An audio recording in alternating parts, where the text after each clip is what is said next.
say that in my career that Mr. Kim very generously described, there's been no assignment that I've ever had that's more important than being assigned to the Republic of Korea. When I came first to Korea in 1985, it was for a 3-year period leading up to the Summer Olympics. Korea was a country that was just beginning to emerge on the world stage. When I came back to Korea in 2004, Korea had definitely been on the world stage and was I think a country that has global interests, not just on the Korean Peninsula. But one of the things that is similar from 1985 to 2004 to 2018 is, of course, the issue of what to do about North Korea and its nuclear weapons aspirations. Remember in the 1980s we thought, well, as soon as Kim Il-sung goes away, he'll have a son, Kim Jong-il, and Kim Jong-il will have to be better than Kim Il-sung. Actually, he was not. So then when Kim Jong-il became Kim Jong-very-ill and eventually died, everyone thought, well, the son is going to definitely be better than Kim Jong-very-ill. So for the first number of years in office, Kim Jong-un proved to be exactly the same as his father. Terrible, rough speeches all the time and a lot of threats, including with the development of a new generation of rockets, that is solid fuel rockets, but also much progress on their nuclear program. Just like his father, he was threatening to reduce Seoul to a sea of fire.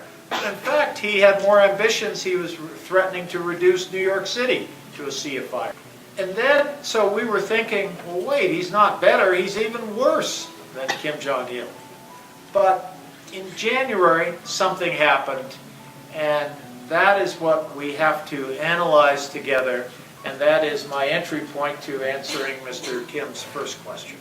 Kim Jong-un, at this New Year's speech, indicated he was interested in a better relationship not only with the ROK, but also indicated a better relationship globally, including with the U.S.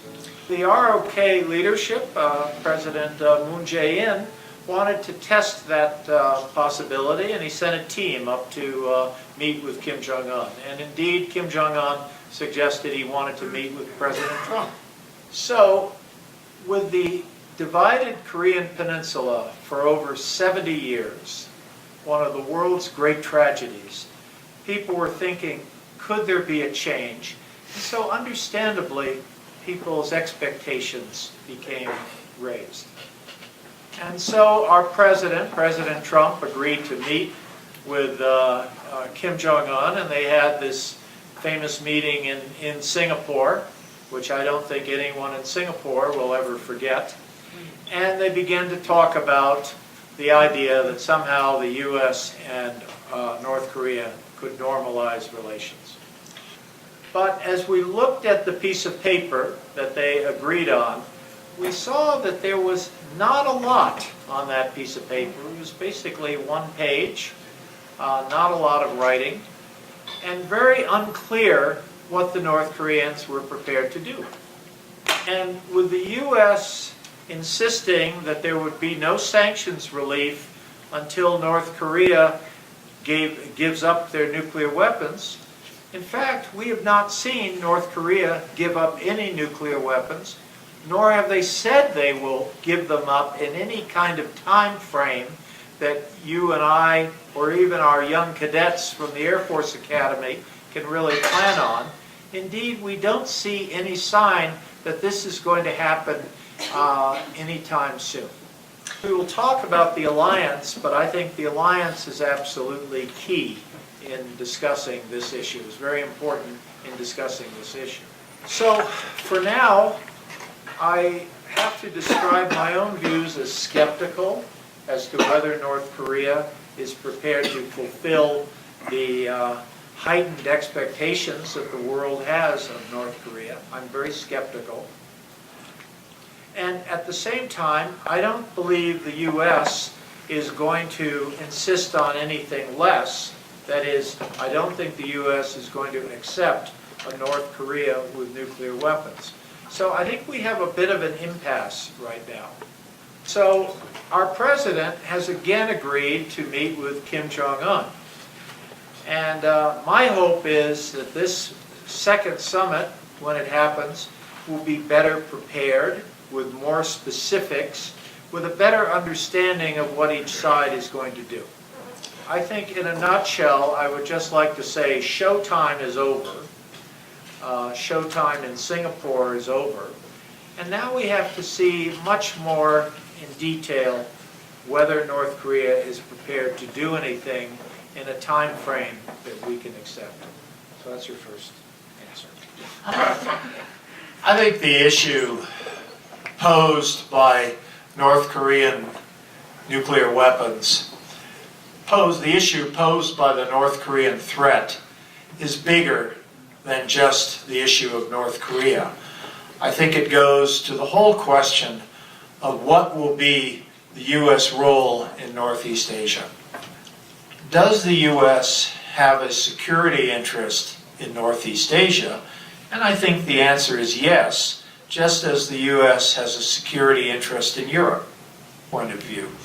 When we had six-party talks and North Korea was refusing to do something, we got 5 countries, even Russia, we got them to agree with us against North Korea. So the lineup was often 5 countries against 1, which was refusing to do something that all 5 agreed with.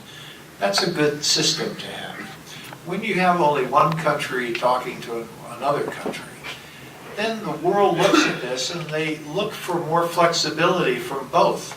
And so I think we will see that the U.S. gets put under pressure to make concessions at the same amount that concessions are being asked for from North Korea.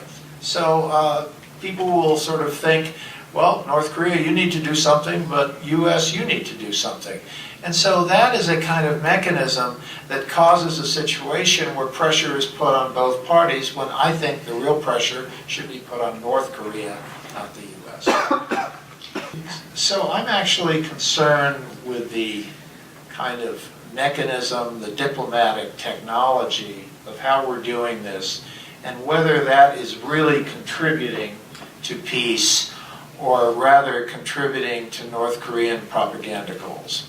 I think, too, if we have a situation where we are making zero progress with North Korea, I think it's important that other countries see that we're having zero progress. Rather than just hear it from us, they need to see directly that North Korea is not being serious. So that's another reason to have other countries in the room at the same time. Security interest in Europe is not directed against any foe.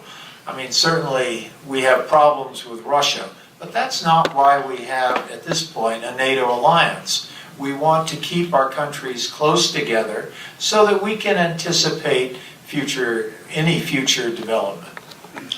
So just as the reason for having NATO may have been the Soviet Union, that reason is not the same as it is today. The reason for having NATO is to keep our alliances close and to make sure that the United States has influence in places in the world that are even far away from the U.S., but nonetheless vital to our security. So that's why we're in Europe. So our alliance with the ROK, similar to our alliance with Japan, these two alliances have essentially been formed because of the threat from the ROK. But even if the threat goes away, these alliances, I think, serve important purposes.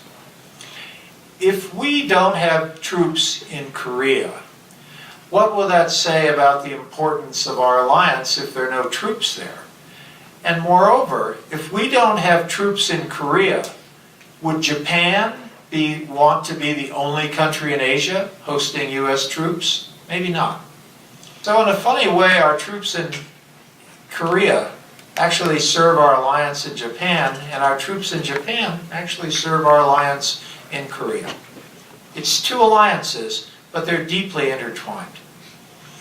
The United States has a great interest in Northeast Asia, a great interest in Asia. We want to work with other countries. We especially want and need to work with the People's Republic of China. We need for everybody, including people in China, to know that the U.S. cares about the region of Northeast Asia and the Asian and Asia generally. We need for everyone to see our commitment. And that commitment is symbolized by the presence of our troops in two very important allied countries, Japan and the ROK. So, to be sure, North Korea has kept the U.S. and the ROK very close together over the decades. Even if there were not a North Korea, the U.S. and this very close trading partner, this country that we share common interests and common values, we would also want to stay close. For the United States, I think Korea is one of the best allies we have. And for Korea, I think this alliance with this distant country, the U.S., has leveraged Korean power throughout the world. Korea is stronger for the fact that there are U.S. troops in Korea. Korea approaches other countries, whether in Europe, Africa, Latin America, in a stronger position because people know the strong relationship between ROK and the U.S. It is our hope that Korea and our other alliance partner, Japan, will have a close future, a closer future than they have perhaps had sometimes in the past. There will not be one alliance ever, but there will be two alliances that need to work closely together with the common denominator being the United States. And so what makes the alliance real is the presence of those troops, and what makes the presence of the troops real is their continued exercising with ROK troops, just as we also exercise with Japanese troops. The North Koreans don't like us to exercise with ROK troops and don't like us to exercise with Japanese troops. The North Korea has made this clear over the decades. The North Korean dream to have U.S. troops not exercise with the South Koreans. In fact, it's their dream that the U.S. troops withdraw someday from South Korea. This is something we cannot allow to happen, and we cannot allow North Korea to push the U.S. and the ROK apart, even if we sometimes have different opinions about how to deal with North Korea. 미국은 한국에 절대 물러날 생각이 없다는 것을 분명히 말씀하신 겁니다. 예.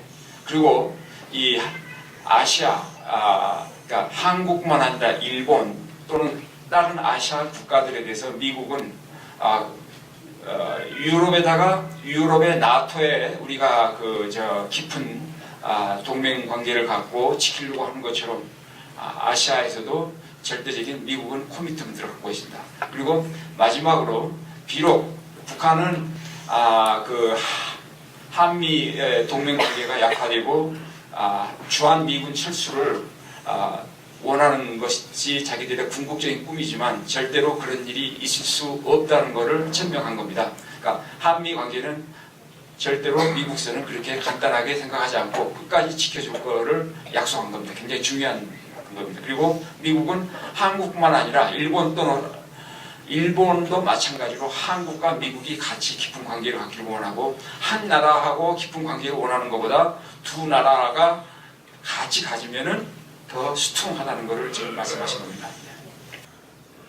I think it's good that the North Koreans are talking about peace and talking about reduction of tensions. But I am concerned that they are not talking clearly about denuclearization. I am concerned that the mechanism for these talks is too much on a bilateral basis, meaning that it allows North Korea to say different things to different countries. And it's pretty clear North Korea has said different things to the ROK than they have said to us. And I'm particularly concerned about the role of China. because while I do believe there are many Chinese who would like this problem solved, there are some who probably don't. And I think our policy, the RK's policy, needs to be much better coordinated with China. 크리스토퍼 힐 전 주한대사는 미국 최고의 한국 전문가 또 외교 전문가십니다. 그래서 그동안 싱가포르 정상회담, 남북 정상회담 등등 해서 지금 디뉴클리어라이제이션 비핵화하는 데 있어서 많은 국민들이 지금 우리가 지금 어떤 상황에 있는지 특히 미국의 입장은 어떤 것인지에 대해서 우리 크리스토퍼 힐 전 주한 미 대사께서 상당히 분명하게 밝혀주실, 직접적으로 밝혀주실 좋은 기회가 될 것 같습니다. 오늘 준비한 심포지엄은 북미 정상회담을 목전에 두고 아주 중요한 시점입니다. 주한 대사님께서는 한국의 아주 전통적으로 한국 정세를 누구보다도 잘 파악하시고 계시는 분이고 힐 대사님께서 오늘 하시는 말씀이 우리에게 주는 이 방향은 앞으로 한국 정부의 따라서 우리 평통 역시 앞으로 정책 건의에 아주 중요한 역할을 할 것으로 이렇게 믿어 의심치 않습니다. 이 심포지엄에 참석해 주신 콜로라도 덴버 지역 한인 또 외국인 여러분들 그리고 특히 오늘 그 공군사관학교 생도들이 약 한 60명 정도가 참석했습니다. 아무래도 대단히 뜻깊게 생각되는데요. 이 행사를 위해서 수고하신 우리 자문위원님들 또 한인회 코랄스프링스 한인회 임원 여러분들 이 자리를 빌어서 감사 말씀을 드리겠습니다.